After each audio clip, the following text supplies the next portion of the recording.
Ketua Umum Partai Golkar Erlangga Hartarto blak-blakan meminta jatah 5 kursi menteri di Kabinet Prabowo Gibran.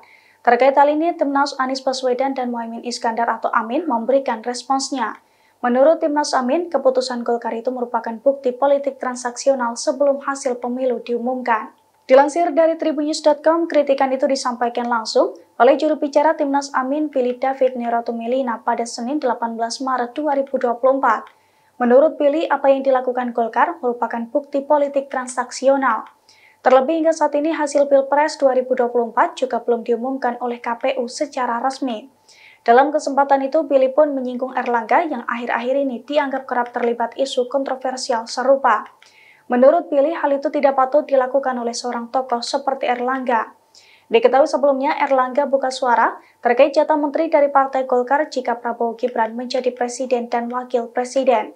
Saat itu Erlangga blak-blakan meminta jatah 5 kursi menteri untuk Golkar. Pasalnya permintaan itu dilakukan karena Golkar menjadi partai terdepan dalam mendukung Prabowo Gibran di Pilpres 2024.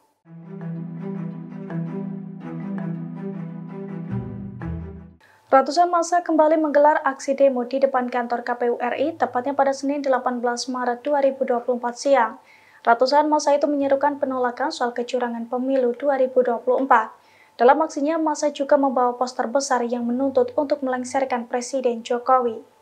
Dilansir dari tribunnews.com, ratusan peserta aksi rakyat Selamatkan Indonesia itu tiba di kantor KPU RI tepatnya pada Senin 18 Maret 2024 sekira pukul 14.15 waktu Indonesia Barat.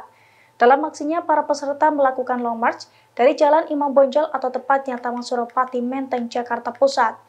Di barisan depan tampak sejumlah wanita membawa spanduk berukuran besar bertuliskan Jokowi mundur. Selain membentangkan spanduk, massa juga lantang menyuarakan tuntutannya.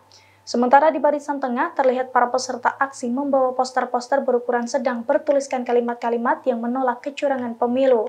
Mereka menduga kecurangan dilakukan pasangan calon atau paslon nomor urut 2, Prabowo Subianto dan Gibran Rakabuming Raka.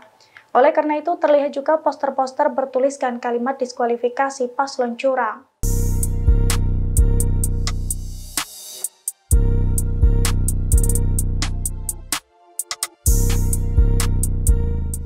TKN Prabowo Gibran menginginkan kubu Anies dan Ganjar menerima hasil rekapitulasi suara pemilu 2024. Melihat selisih perolehan suara yang cukup jauh, TKN berharap kubu 1 dan 3 tidak mengajukan sengketa ke MK. TKN ingin kontestasi demokrasi bisa diselesaikan dengan saling bersalaman. Dilansir dari tribunnews.com, hal itu diungkapkan oleh Komandan Tim Eko atau Hukum dan Advokasi TKN Prabowo Gibran Hinka Panjaitan pada Senin 18 Maret 2024. Hinka mengatakan suara paslon lain terpaut sangat jauh dengan Prabowo.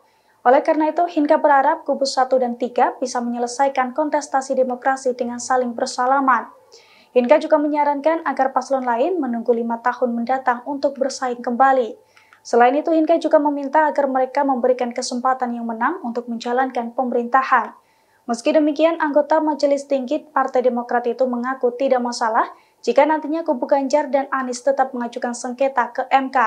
Adapun hingga saat ini pihaknya pun telah menyiapkan puluhan tim kuasa hukum untuk menghadapi sengketa tersebut. Download Tribun X sekarang.